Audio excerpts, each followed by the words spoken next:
Hello, video this is về real thế đấy, thì animation in particular.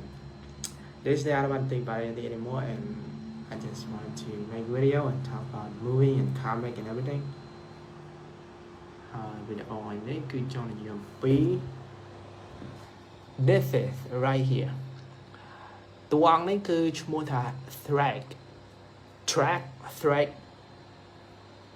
T H R A W G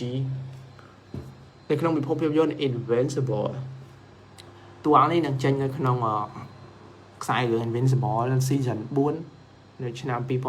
2026ហើយនឹងបញ្ចូលសលេងដល់អាប៉ែនេះ Lee Pace អូខេប៉ុន្តែនៅក្នុង Comic-Con Director Invincible គាត់និយាយថា Invincible season 4 ហ្នឹងនឹងមាន8 episode ហើយមួយ episode ចំណាយលុយយ៉ាងតិចណាស់ចន្លោះពី50ទៅ60លានដុល្លារប៉ុន្តែពូមើលទៅ animation នេះគឺកាកនិយាយចំ design នេះកាកបើប្រៀបធៀបជាមួយ comic គឺខុសគ្នាឆ្ងាយណាស់អ្នកនេះយឺតនេះខុសគ្នាឆ្ងាយណាស់មាន detail ខ្ញុំយល់ថា comic វាផ្សេង animation វាផ្សេង animation គេ design ឲ្យងាយដើម្បីឲ្យ animator ងាយស្រួល animate ប៉ុន្តែដូចវាលក្ខណៈថាវាខុសគ្នាឆ្ងាយវិញ animation នេះ animation កាសម្រាប់មកនិយាយចំទៅនេះបើប្រៀបធៀបជាមួយ comic មើលនេះនៅក្នុង comic គេ design ស្អាតណាស់មិនលីសោយអា Shrek ហ្នឹងគឺវាធំសាហាវហើយ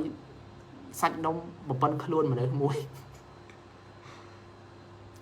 ប៉ុន្តែសម្លេងលយសម្លេង Lee Pace លយ The grand regent of the Viltrum Empire. I was created to rule.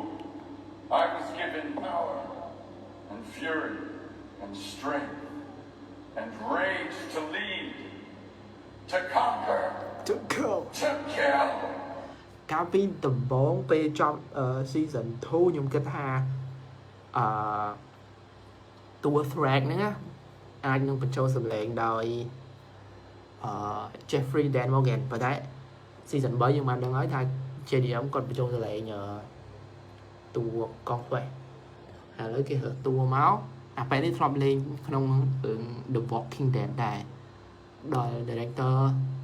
គាត់ហៅតួមកបញ្ចូលសម្លេងសិតតួនៅក្នុង The Walking Dead នេះ